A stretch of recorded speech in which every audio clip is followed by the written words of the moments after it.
Hello, everyone. Thanks for joining us today for another LinkedIn Learning PN Learning series. My name is Shabi. I am a product manager at LinkedIn. Please introduce yourself, where you're joining us from in the chat. And this is part of LinkedIn Learning's PN Learning series, a series of live streaming events where industry thought leaders and practitioners share their product career journey and lessons learned along the way to inspire current and aspiring PM to level up your product career. So today with me, I have Liz Lee, who's most recently Senior Director of Product at LinkedIn.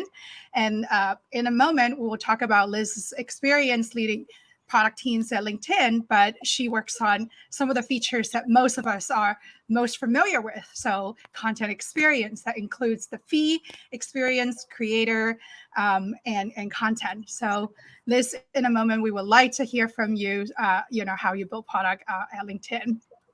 And please subscribe to the newsletter to receive event recaps as well as future event updates. And let's see who we have. All right. Someone's joining us from West Coast. We'll wait for a moment and see more folks chiming in. So Liz, we're so honored to have you here today. You've been with LinkedIn for over a decade, working on many different parts of the product. And I'm sure we have a lot to learn from you. And today specifically, I think what we like to touch upon is how to, transition from an individual contributor to a people manager in product and how to build high performing product teams. So really excited about our conversation. And thank you so much for sparing your time with us. Yeah, of course. Thanks for having me on. Awesome. So as more folks are introducing themselves, maybe we can start with Liz. Why don't you walk us through your career journey? What made you interested in product? And you work at different part of LinkedIn throughout your decades with us. So maybe you can tell us a little bit of what type of products you worked on in your past. Sure. Yeah. So my career journey, I majored in electrical engineering in college and in grad school. And I think in grad school is when I first started to hear about product management, primarily because I had friends who had been through or were currently in the APM program at Google. But I didn't really know what it was. And so I worked at Accenture Tech Labs for a few years. And then I got a reach out from Dan Yu, who worked at LinkedIn in BizOps. And so I actually interviewed at LinkedIn for BizOps, but I did not pass those interviews. But fortunately, they referred me over to product. In fact, there was a person, Christian Sutherland Wong. He's now the CEO of Glassdoor, but he had moved from BizOps into product at LinkedIn. And they referred me to him and I interviewed there. And that's how I got into product. So I wish I could say that it was intentional, but it was really sort of serendipity and by circumstance. And once at LinkedIn, I think about the time I've spent here sort of in three different phases. So the first several years I was on our monetization team. So I worked on premium subscriptions. I launched Sales Navigator, if any of you are familiar with that product and business line, and sort of grew and scaled premium subscriptions. And then I moved over to growth, essentially, where I worked on pretty much every part of growth at LinkedIn except for notifications. So redesigning the consumer onboarding experience, reorienting network growth for LinkedIn towards more, quality versus quantity. And then the last several years at LinkedIn, I spent, as you mentioned, on the content experience team.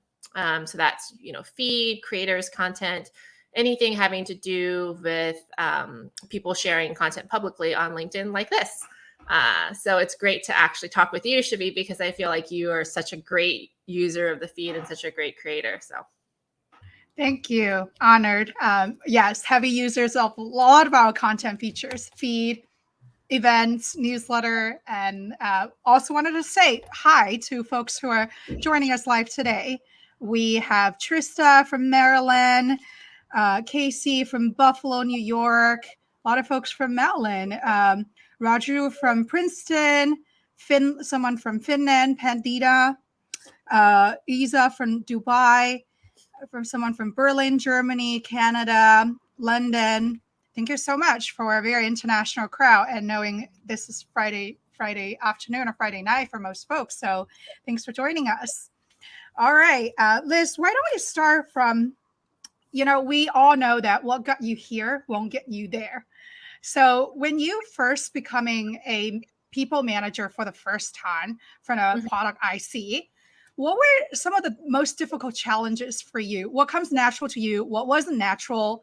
What are some of the biggest mindset shifts that you had to go through in order to become a successful people manager? Yeah. So I did actually publish an article on this yesterday.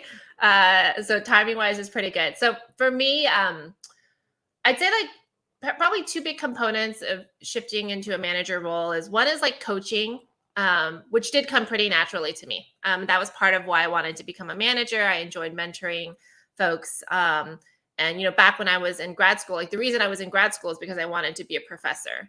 And because I enjoyed teaching, I was a TA. And so the coaching part came pretty naturally to me.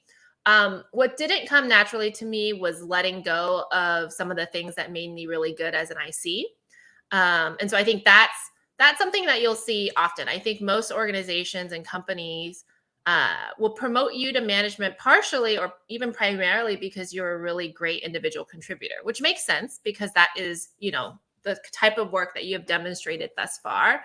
But the irony is that once you become a manager, like that's not what you should be known for anymore. And you need to take that time, spend it on coaching, helping to bring others sort of up to the level of excellence that you strive for. And then mentally for you, that requires letting go of some of those things. And so, in the initial transition to management, that was one of the more difficult things for me, right? I was, I was and am sort of highly analytical. I like getting into the details. And so realizing that I couldn't spend my time, analyzing experiment results or going, super, super deep into all the product specs, but I had to like step back, spend that time on strategy, spend that time on coaching was one of the more sort of difficult, even sort of mental hurdles to do because I think myself and a lot of high achievers also tend to wrap up, identity a little bit in the things that we're good at.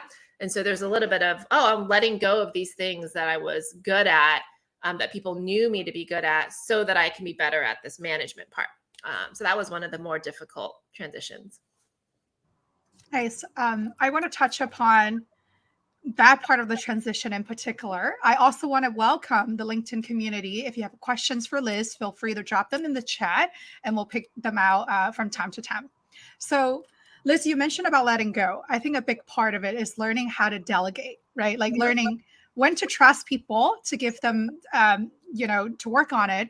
But then you, as a high achiever, I see that you are also responsible for the results. And sometimes maybe it's faster if you do it yourself or versus trying to fighting this balance to create enough room, for your team to grow. So what are some of the practical tips that you can give for maybe folks, even when they were IC, to learning how to delegate effectively? And obviously more so as a manager, learning how to let go and let the team to grow, but still holding the team accountable. Yeah. One thing you said is like, maybe in the short term, it saves time. And so I would just urge people to remember that like in the long term, it does not save time if you have to be the one that does everything. And so actually, if you're for the long term and the long haul, it's better for you to actually coach people. And you can even do this as an IC, right? Like if there's ways for you to delegate cross-functionally to then start to rely on other people. And so I think that's just one thing to remember about delegation. Myself personally, I think I lean more towards not over delegating, but I lean more towards trusting first and then seeing sort of where maybe I need to like lean in and coach a little bit. I do have one piece of advice that I received that I found super useful as a good sort of indicator of when and what to delegate. And this advice I actually got from a former engineering leader at LinkedIn, Chris Pruitt, which was to think about the ramifications of delegating, particularly the negative ramifications. And so an example here would be like, say that there's like an important meeting maybe with the CEO or with some executives. And if the person on your team isn't ready, what would be the negative ramifications of delegating to them? Like, would it mar their reputation if that meeting somehow didn't go well? And that was helpful for me because I tended to delegate more so. But that was a helpful sort of advice for me to evaluate. Actually, maybe in this case, I either don't delegate or I need to do a ton of coaching beforehand because I want to keep in mind sort of what are the ramifications or consequences of delegating as well. Thank you. You get a lot of fans, actually. I just want to say hi to some of the folks in the audience. Linda is saying hi. David is saying, we miss you.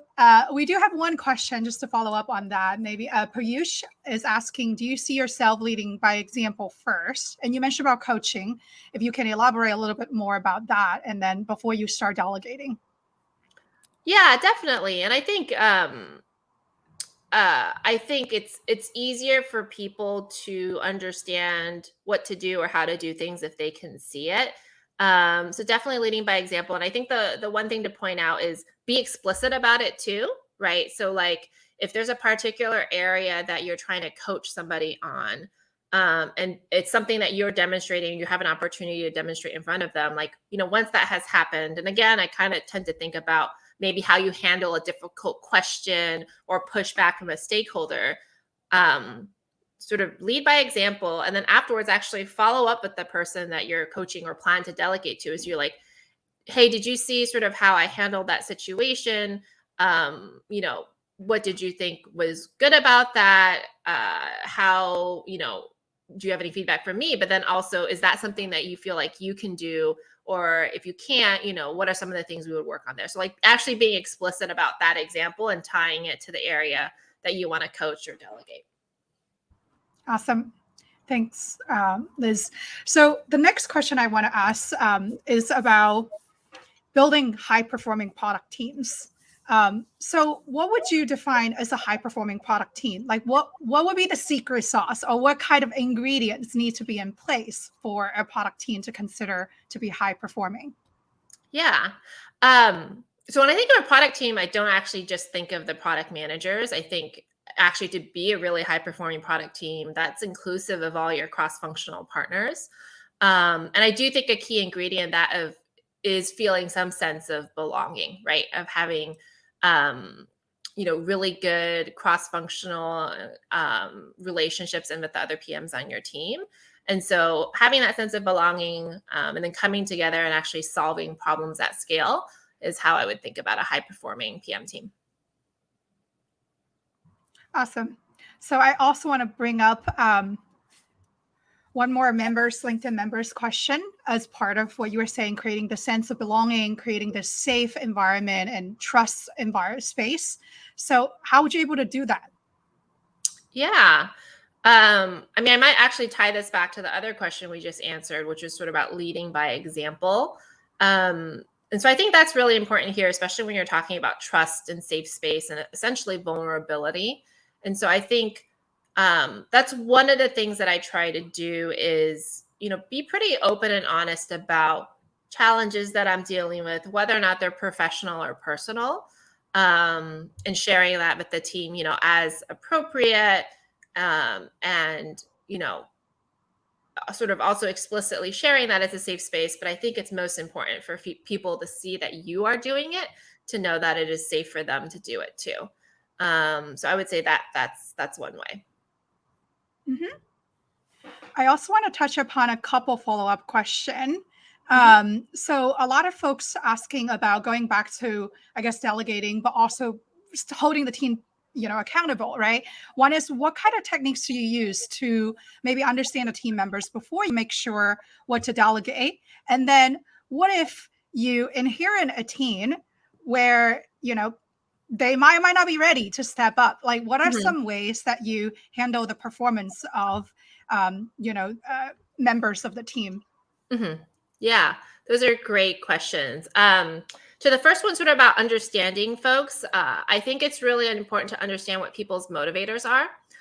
So I wrote about this, I think, in my first article as well, which is I really like Daniel Pink's framework of what motivates people, and sort of three primary categories: autonomy, mastery, and purpose. So autonomy, I think, pretty self-explanatory. Mastery is just, getting really good at something for yourself, acquiring a skill. And purpose is, I think about as mission, sort of vision driven. So I think that's a really good way to understand what motivates people, how you can better motivate them. And in terms of evaluating their performance, I think this is where I do tend to at least trust first, right? Like what you want to do, I think, is sort of observe and how they perform or react in different situations, and then kind of give coaching feedback along the way. Again, sort of evaluate that question: is this like a high risk setting or not? But I think first understanding how they're doing, how they're performing, and then figure out sort of where the gaps might be and where you might need to coach.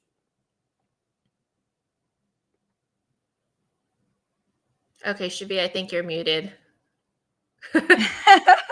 We talk about this during our dry run, that I tend to mute myself and not realize that. So thanks for pointing that out. I do have a follow-up question also from the community. What's your thoughts around balancing team results versus relationships? I think, sometimes it's important for leaders to be compassionate, right? Yeah. But in difficult times, especially for environment like right now, Mm-hmm. you have a lot of headwinds and you need to be able to deliver results. How do you strike the right balance? Yeah.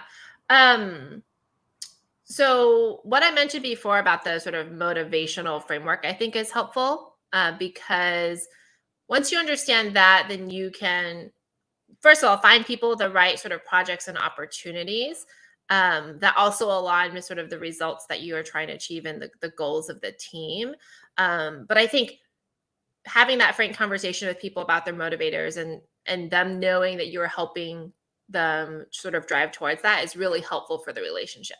So then when you need to hold them accountable or need to give them feedback, hopefully there is that sort of foundational relationship where they know, or that you have sort of their best interests in mind. So I'd say like that's one. I think the other is that I think helping keep people accountable is good for the team and for the relationship. One thing that I tend to think about when I'm coaching or giving feedback, even to people who aren't sort of directly on my team or reporting to me, is to think through, why am I giving this feedback, and to try and position the feedback for the benefit of the person. So it's not necessarily that I'm trying to make the project better or the product better, but if I think about this person's career and situations they might face in the future, or future roles and responsibilities, is my feedback going to be helpful for them to achieve that? In most cases, I'd say the feedback would be both helpful for the person and the project and the product. But thinking in that frame of mind helps me give that feedback in a way that hopefully the person sort of really takes it in and understands how it could help them in the future. And feedback that holds people accountable, I do put in that category, because this person is going to have a long career. They're going to work on different projects on different teams. And being able to actually, deliver on results and being held accountable is going to be helpful for them in the future. Thank you, Liz. Was there specific processes or best practice or rituals that you practice on your team to kind of help facilitate and creating that kind of feedback culture, as well as building a high performing environment, and building strong relationship with each other? Yeah. I think this is in one of my articles too. So I think one thing that's important is having some constant space for learning and feedback. And so a few suggestions that I've done in the past. One is we've done something like a wheel of product. So it's literally like very low stakes, right? I think it's in the sort of recurring PM meeting, and I think we'll literally spin a digital wheel, and whoever it lands on, that person should talk about their product, maybe what challenges they're dealing with, or maybe do a demo, and then other PMs in the room sort of give them feedback about that. But it's very low stakes because there's literally no preparation. It's all spontaneous. So that's a good opportunity for learning and feedback.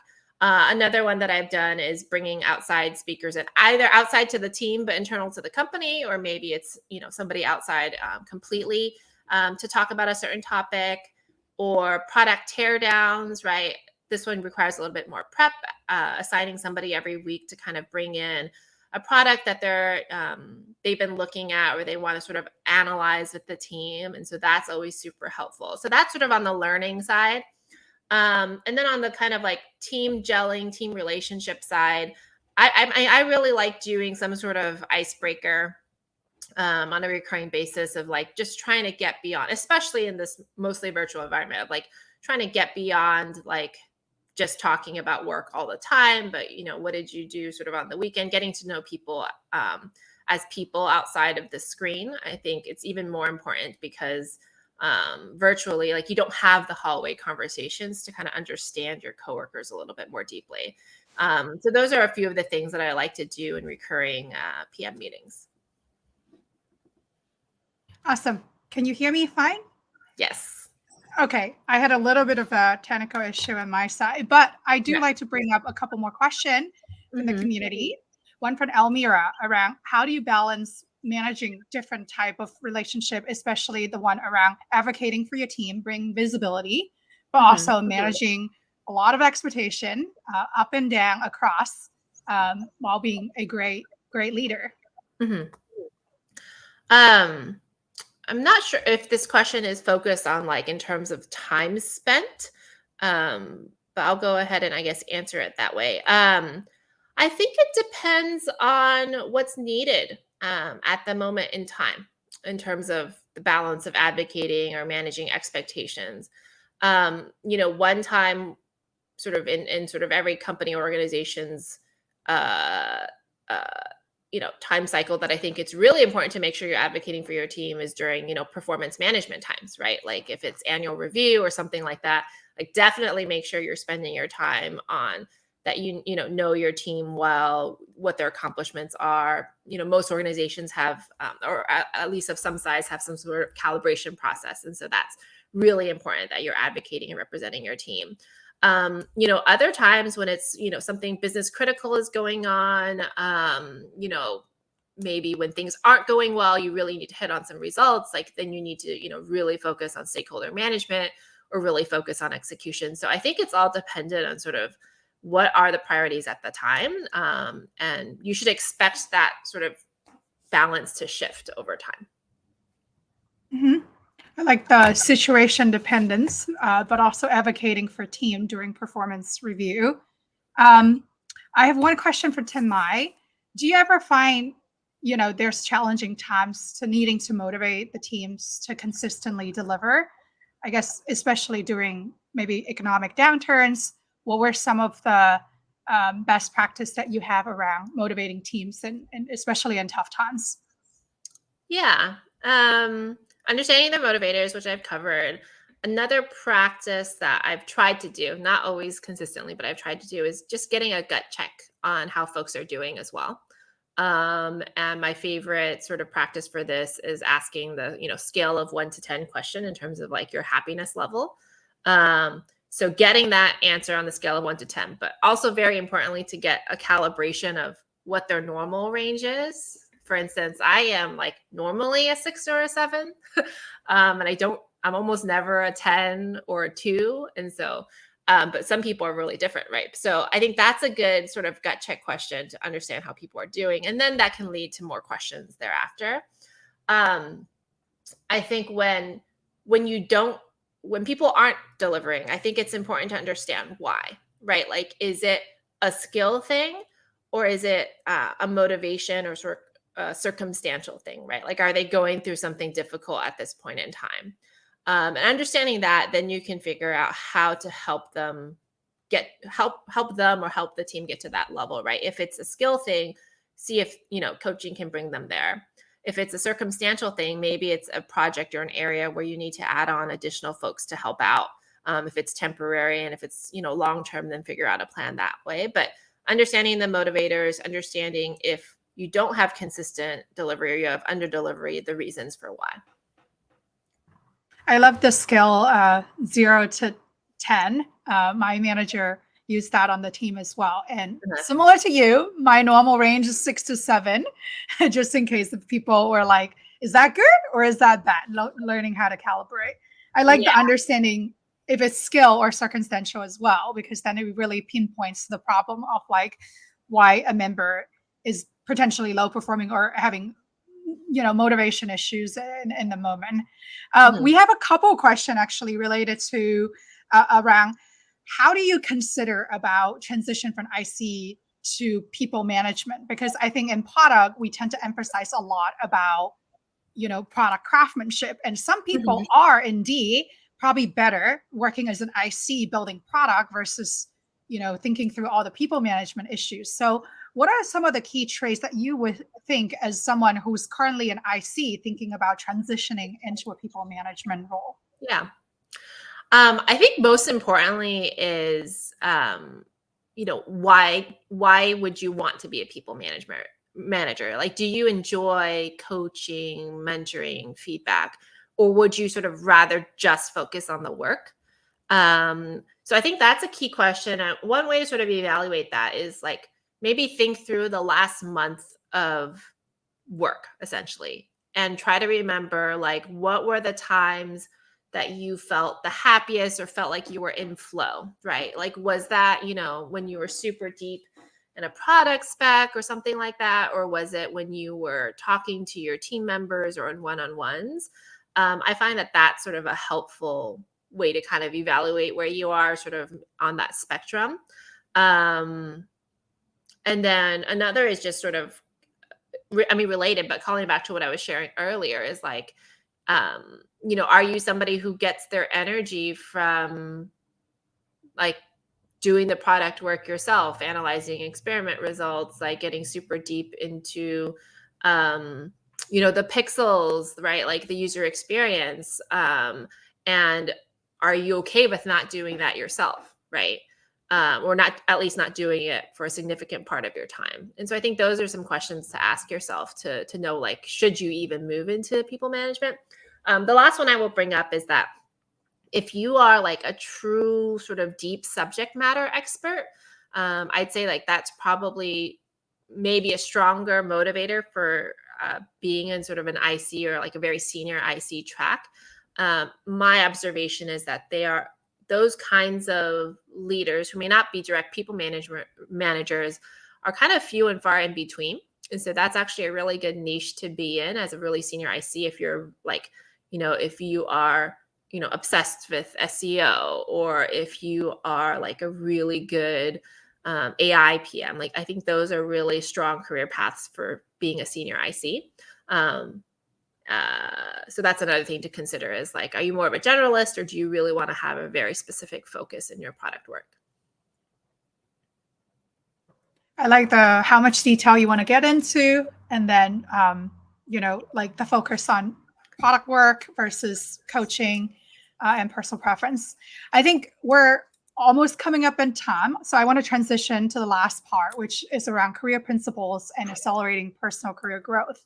Liz, tell us a little bit about, we usually when we build product, we have product principles where we want to build trust, simple, valuable product. What would be the equivalent of career principles for you when you think about, growing your career? Yeah, so I think it's exactly that, right? Like applying product principles to your career, and they should change over time because what you're looking for, what you want to learn, is going to be different over time. And so, one thing that I've been doing, I would say, for like the last 6 or 7 years, and one thing that I advise other people to do is, before you look for that next role or project or company, is to actually sit down and try to write down a few career principles about what you're looking for. And to do that ahead of time, again, like you tend to write product principles before you fully flesh out the product so that when it comes to that decision point, you can kind of hold yourself accountable to whether or not this role, this opportunity really does sort of align with your career principles. For me personally, the career principle that I have right now, or one of the primary ones, is to just seek greater autonomy in building product. And for me, that means, looking for head of product, chief product officer type of role. Yeah, I like the analogy between product principle and career principle and how it should evolve over time and not, stick to the same ones over and over. What are some of the other ways that you would recommend folks to take charge of their career, especially if considering people coming from an underrepresented background, say minorities, women working in tech? What Yeah. would be your pearls of wisdom that you can share with the community? Yeah, I would say just over communicate on what you are looking for, whether or not that is, a promotion, a raise, another skill that you want to acquire. I think um, letting your manager, folks around you know that, this is the sort of next thing that you want to do. And even if it doesn't happen immediately, many times you'll plant a seed of, when that opportunity does come up, then they'll think of you. Or, right, if they think that there are gaps that, they'll work on coaching them, coaching those gaps with you. And so that's actually how I got into people management is I had talked to my manager at the time about wanting to become a manager. And then when a sort of decision point had come up about moving to two different teams, then I had the career principle at that time of, hey, I want to be in a role that sets me up for management. And so the combination of communicating my desires and then having that principle for evaluating the next role really helped me. So I think just communicate a lot about what you want, and then also just sort of do your research if it's things having to do with choosing a company or understanding salary ranges, things like that. Like, there are resources like Glassdoor or LinkedIn or other places where you can understand a company's culture, salary ranges, etc., and try to utilize your network as well. Absolutely. I really resonate with over communicating and planting the seeds part because I think so often we're so hats down and caught up in like doing the good hard work, but not necessarily bring visibility, or we assume that our hard works will be seen and recognized by people in the expected way that we wanted it to be. But I think a lot of it is learning how to communicate that or over communicate that and planting the seeds on communicating your desire and make it known. So I think that's really, really good advice. So, Liz, I think your our session has been really, really valuable. A lot of folks are calling out that this has been a great one with a lot of advice that they can apply as they thinking through transitioning into leadership roles. I like to finish today's session, like every other PM Learning series, with a round of lightning questions that we ask every product leader. Are you ready for the challenge? Sure. Are these like one word answers Or like 30-second questions. Yes. Okay. All right. So get ready. The first question is, what is your favorite product currently and why? Okay. I'll say Noom. So I've been trying to, lose some of my pandemic weight. And Noom just had a really good onboarding process. I think with a few clicks, they sent me like a scale that I can use every day. And it's been working. So yeah, that's my favorite product right now. That's pretty interesting. I've been thinking about trying that, so Mhm. good to hear that you enjoy using it. So, second question: who is your product model or product leader who have influenced your career the most? I will say Caroline Gaffney. She's currently Ryan Roslansky's chief of staff, the CEO's chief of staff. But she was one of my managers at LinkedIn, the first and only female manager that I've ever had. And she's influential for me because not only is she a great product leader, but yeah, she is female and she has a family.